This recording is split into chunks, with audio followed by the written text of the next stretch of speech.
Hola, esto es un tutorial para tratar de resolver estas preguntas cortas que tenemos aquí. Bien, nos plantea la primera que nos dice: ¿cuál de las siguientes opciones describe mejor el término esquema externo en la arquitectura ANSI Spark? La arquitectura ANSI Spark, recordad, que es una arquitectura de 3 niveles que permitía ver las bases de datos a un nivel externo, perdón, a un nivel interno, abajo, a un nivel físico, ¿no? A un nivel conceptual, donde están los datos que se quieren almacenar junto con sus relaciones y restricciones. Y luego tenemos un nivel de visión que podemos tener distintas visiones de la misma base de datos con los distintos esquemas externos, ¿vale? Entonces, ¿qué sería entonces un esquema externo? ¿Una descripción de la estructura y organización física de la base de datos? Pues no, realmente la estructura y organización física de la base de datos estaríamos hablando del nivel físico, no sería eso un esquema externo, estaríamos hablando en todo caso de esquemas internos. Una representación lógica de la base de datos visible para todos los usuarios finales. Esa tiene buena pinta, ¿vale? Esa tiene buena pinta, ¿vale?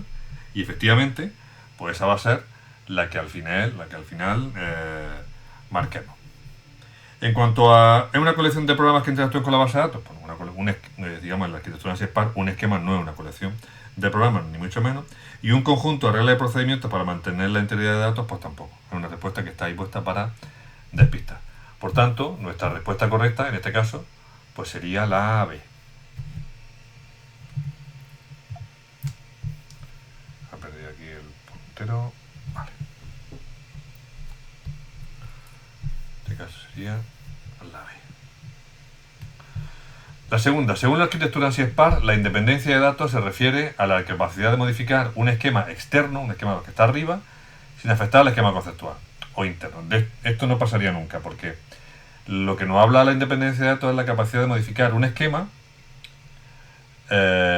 y que no note, es decir, hacer cambio en el esquema de un nivel sin que lo note el esquema que está en un nivel superior. Entonces hablamos de independencia física de datos, que es tocar al nivel físico y que no note el esquema conceptual, o independencia lógica, que es tocar al esquema conceptual y que no lo noten los esquemas externos. Por tanto, sería falso esto de aquí, porque aquí lo que nos está diciendo es que tocamos los esquemas externos sin que lo toque el esquema conceptual, es decir, incluso lo está diciendo al revés. La tercera pregunta, lo que nos dice es cuál de las siguientes opciones es un ejemplo de restricción de integridad referencial. Un atributo no puede tener valores duplicados en esa tabla. Ahí no está hablando de eso, es una clave primaria. Una entidad debe estar conectada a al menos una relación. Bueno, eso sería no tener entidades sueltas, ¿vale? Una clave primaria debe ser única en una tabla. Vale, pues esto es propaganda sobre qué son las claves primarias. Y ahora, un atributo solamente puede tomar valor existente en otra tabla. Y efectivamente, esto es lo que hace la integridad referencial, que hace que la referencia que tengamos de un atributo hacia otra tabla, esas referencias apunten a datos que son correctos, a datos que son íntegros, ¿no? Entonces, la correcta sería en este caso la D. Ahora nos dice la 4 que en este diagrama USA es una agregación.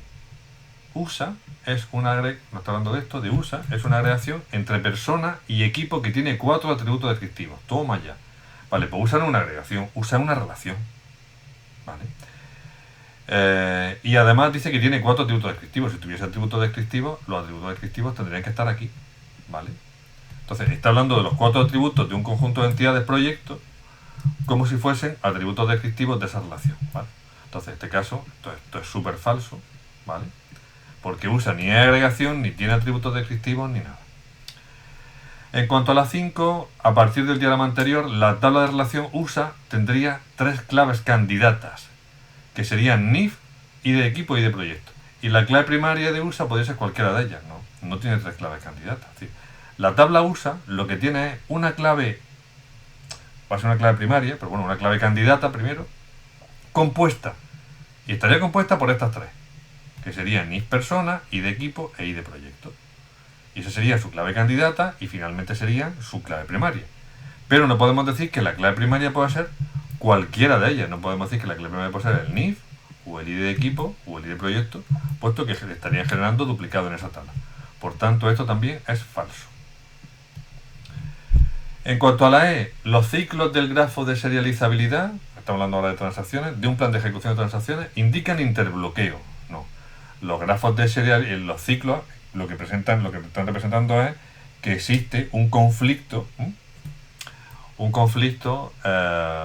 dentro de la... es decir, recordamos que los grafos de serializabilidad hablaban de serializabilidad por conflicto. Entonces lo que tenemos son que existen operaciones que están entrando en conflicto. Y se puede resolver una transacción como víctima para resolver interbloqueos, ¿no? Esto es lo que hablaba, esto lo está mezclando con un tipo de problema que nos encontramos